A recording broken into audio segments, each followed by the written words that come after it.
இப்போது நீங்கள் கேட்கப் போவது ஜூனியர் விகடனில் வெளியாகும் பா. திருமாவேலனின் பெரியோர்களே தாய்மார்களே தொடரின் பகுதி 1. பெரியோர்களே தாய்மார்களே, பெரியோர்களே தாய்மார்களே. பேரறிஞர் அண்ணா அரசியலுக்கு வராமல் போயிருந்தால் பச்சையப்பன் கல்லூரியில் பொருளாதார பேராசிரியராக இருந்து ஓய்வு பெற்றிருப்பார். கருணாநிதிக்கு ஆரூர்தாசுக்கு முந்தைய இடம் தமிழ் திரையுலகில் கதை வசனத்தில் கிடைத்திருக்கும். ராஜாஜி சேலத்தில் மூத்த வழக்கறிஞராக இருந்து பேர் சொல்லும் ஜூனியர்களை வளர்த்திருப்பார். காமராஜருக்கு விருதுநகர் வர்த்தகம் கை கொடுத்திருக்கும். எம்ஜிஆரின் வாழ்க்கை ஜெமினி கணேசன் மாதிரி இறுதி காலம் வரை நடிப்பாக இருந்திருக்கும். சரோஜா தேவி போல் ஜெயலலிதாவும் ஆண்டுக்கு ஒருமுறை பெங்களூரில் இருந்து வந்து இங்கு பொங்கல் நேரத்தில் சிறப்பு பேட்டி கொடுத்துவிட்டு போயிருக்கலாம். ஓ பன்னீர்செல்வம் டீக்கு பெரியகுளம் வட்டாரத்தில் கும்பகோணம் டிகிரி காப்பிக்கு இணையான பிராண்ட் வேல்யூ கிடைத்திருக்கும். அண்ணாதுரையை, கருணாநிதியை, ராஜகோபாலனை, சின்னசாமியை, எம்ஜி ராமச்சந்தரை, ஜெயலலிதாவை, பன்னீர் செல்வத்தை உச்சிக்கு கொண்டு போய் உட்கார வைத்ததற்கு பெயர் தேர்தல். அண்ணா இறந்து போன போது கூடிய கூட்டம் கின்னஸில் இடம்பெற்றது. ஆனால் அவர் சொந்த ஊரான காஞ்சிபுரத்தில் தோற்று போனார்.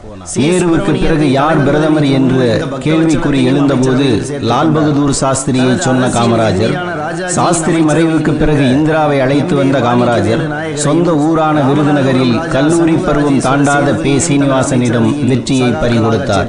தென்னகத்தின் மேர்லர் பிராண்டோ என்று கொண்டாடப்பட்ட சிம்மக்குரலோன் சிவாஜி கணேசனை சொந்த மண்ணான திருவையாறு வெற்றி பெற வைக்கவில்லை.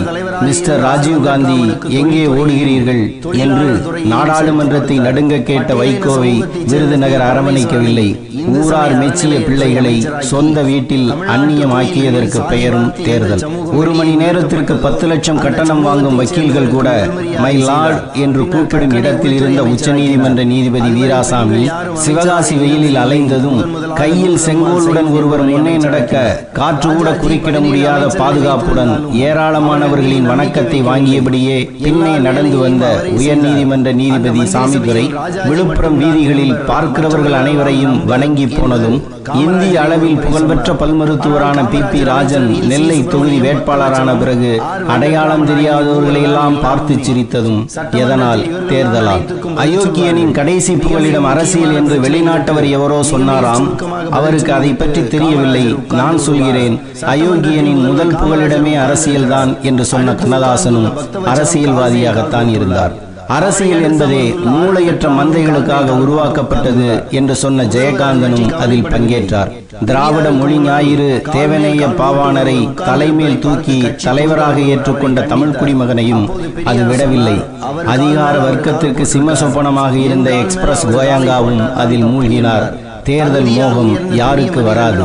கோடீஸ்வர ஏசி சண்முகம் சோடா உடைப்பவரிடம் தோற்று போனதும், சிறந்த பார்லிமெண்டேரியன் என்று பாராட்டப்பட்ட இராச்செழியனை வைஜெயந்தி மாலா வென்றதும், நல்லகண்ண தேர்தலில் நின்றாரா என்பது கோவை தொகுதிவாசிகளுக்கே தெரியாமல் போனதும், ராமராஜன் அதிக வாக்குகளில் வென்றதும் தேர்தல் வினோதமா? பால்காரனுக்கு கூட வீட்டு கதவை திறக்காத சிலர் 5 தடவைக்கு மேல் MP தேர்தலில் வெல்வதும், மக்கள் பிரச்சனைக்காக எப்போதும் பேருந்து நிலைய வாசல்களில் முழக்கம் போட்டு கொண்டு நிற்பவருக்கு 100 ஓட்டுகள் கூட தாண்டாததும், நடிகர்களை தியாகிகளாக பார்க்க கூடுவதும், தியாகிகளை காமெடியன்களாக நோக்குவதும் ஜனநாயக வினோதமா? தனது தேகத்தை தேய்த்து கப்பல் ஓட்டிய வ.உ. சிதம்பரம் எலும்புரிக்கு நோய் தாக்கிய பிறகும் சமம் எழ பேசிய சுப்பிரமணிய சிவா, ரத்தத்தை உறைய வைக்கும் கவிதை இயற்றிய பாரதி, ஒடுக்கப்பட்ட மக்களின் குரலாக ஒலித்த பெரியார், இவர்கள் யாரும் தேர்தலில் நின்றது இல்லை. ஈரோட்டில் மக்கள் பிரச்சனைக்காக நடந்த கூட்டத்தில் பல்லாயிரக்கணக்கில் திரண்டிருந்தவர்களிடம், என் பேச்சை கேட்கத்தான் நீங்கள் கூடியிருக்கிறீர்கள், நான் தேர்தலில் நின்றால் உங்களில் யாரும் ஓட்டு போட மாட்டீர்கள் என்பது எனக்கு தெரியும் என்று பெரியார் சொன்னார். அவர் நின்றிருந்தால் சொந்த மக்களால் தோற்கடிக்கப்பட்டவர் என்ற சோகம் பெரியாருக்கும் வந்திருக்கும். உண்மைதானே? புரட்சி தலைவர், பொன்மனச்செம்மல், மக்கள் திலகம் என்று போற்றப்பட்டவரின் மனைவி ஜானகியை தாய் என்று போற்றிய அவரது ரத்தத்தின் ரத்தமான உடன்பிறப்புகள் எம்ஜிஆர் இறந்த 2 ஆண்டுகளுக்குள்ளாகவே அவரை தோற்கடித்தார். தோற்கடித்த நாடு இது. சிவாஜி படம் பார்க்காதவர் உண்டா? அவரது நடிப்பை புகழாதவர் உண்டா? அவர் பாட்டை இன்றும் கேட்டு கண் கலங்காதவர் உண்டா? இந்த மொத்த கூட்டமும் அவர் கட்சியில் சேர்ந்திருந்தால் சூரக்கோட்டையாருக்கு செயின்ட் கோட்டை சாத்தியமாகி இருக்கும். என்ன யோசித்தார்கள் எம்ஜிஆரின் ரத்தங்கள், சிவாஜி மன்றத்து பிள்ளைகள். ஸ்டாலின், விஜயகாந்த், வைகோ, அன்புமணி, ஜி.கே. வாசன் என எல்லோருக்கும் உண்டு முதலமைச்சர் கனவு. அந்த கனவு முன்னோட்டம் கூட இன்று வரை சாத்தியமாகவில்லை. ஆனால் இப்படி யோசித்தாலே 107 டிகிரி காய்ச்சல் வரக்கூடிய கட்சியில் இருக்கும் ஓ பன்னீர்செல்வம் ஒரு முறை அல்ல 2 முறை வரலாற்றில் இடம்பெற்று விட்டார். செந்தில் பாலாஜி, ராஜேந்திர பாலாஜி என்று பெருமாள் பெயர் கொண்டவர்கள் தங்களுக்கும் அது சாத்தியம் என்று நினைத்தார்கள். அந்த அளவுக்கு அது என்ன எளிமையான பொருளா? இந்தியாவுக்கு விடுதலை வாங்கி கொடுத்த தியாக வியர்வை காய்வதற்கு முன்பே காங்கிரஸ் கட்சியை தோற்கடித்த தமிழகம் கடந்த 40 ஆண்டுகளாக அந்த கட்சியை தள்ளி வைத்திருக்க என்ன காரணம்?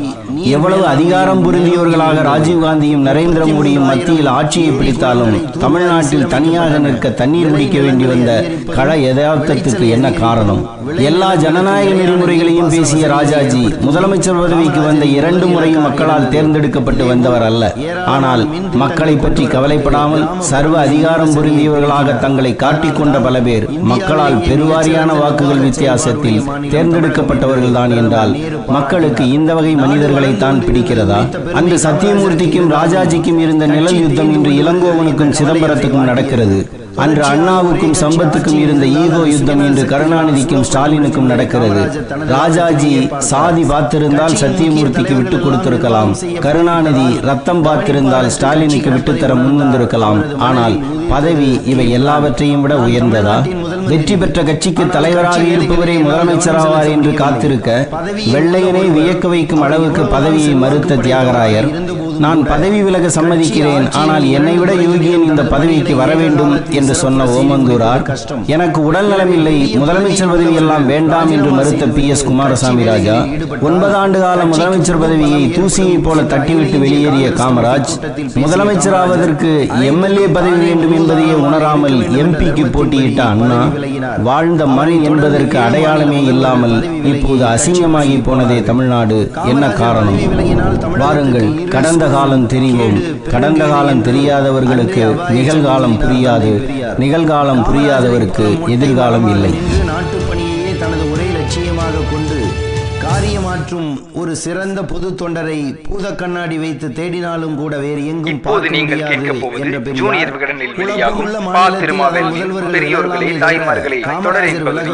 என்றார்.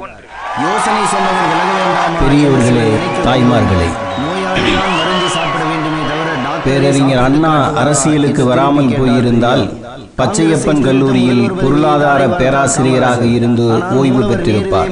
கருணாநிதிக்கு ஆரூர்தாஸுக்கு முந்தைய இடம் தமிழ் திரையுலகில் கதை வசனத்தில் கிடைத்திருக்கும். ராஜாஜி சேலத்தில் மூத்த வழக்கறிஞராக இருந்து பேர் சொல்லும் ஜூனியர்களை வளர்த்திருப்பார். காமராஜருக்கு விருதுநகர் வர்த்தகம் கை கொடுத்திருக்கும். எம்ஜிஆரின் வாழ்க்கை ஜெமினி கணேசன் மாதிரி இறுதி காலம் வரை நடிப்பாக இருந்திருக்கும். சரோஜா தேவி போல் ஜெயலலிதாவும் ஆண்டுக்கு ஒருமுறை பெங்களூரில் இருந்து வந்து இங்கு பொங்கல் நேரத்தில் சிறப்பு பேட்டி கொடுத்துவிட்டு போயிருக்கலாம். ஓ பன்னீர்செல்வம் டீக்கு பெரியகுளம் வட்டாரத்தில் கும்பகோணம் டிகிரி காப்பிக்கு இணையான பிராண்ட் வேல்யூ கிடைத்திருக்கும்.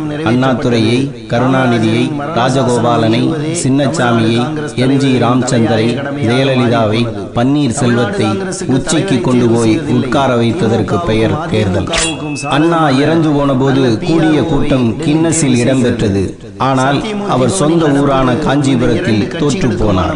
நேருவுக்கு பிறகு யார் பிரதமர் என்று கேள்விக்குறி எழுந்தபோது லால் பகதூர் சாஸ்திரியை சொன்ன காமராஜர், சாஸ்திரி மறைவுக்கு பிறகு இந்திராவை அழைத்து வந்த காமராஜர், சொந்த ஊரான விருதுநகரில் கல்லூரி பருவம் தாண்டாத பே. சீனிவாசனின்